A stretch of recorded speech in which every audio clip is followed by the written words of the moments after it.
Bahagyang umangat ang pinakabagong approval ratings ni Pangulong Ferdinand Marcos Jr. sa isang survey na isinagawa ng Publicus Asia mula November 29 hanggang December 4.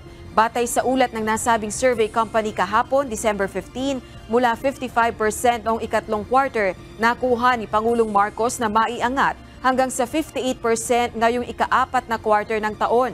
Partikular ito sa mga lugar tulad ng North, Central Luzon, South Luzon at Visayas. Gayunman, tila bumababa naman ang tiwala ng mga mamamayan kay Vice Presidente Sara Duterte, bagamat hindi naman ito malaki dahil mula 62% ay naging hanggang 59% ang kanyang approval ratings.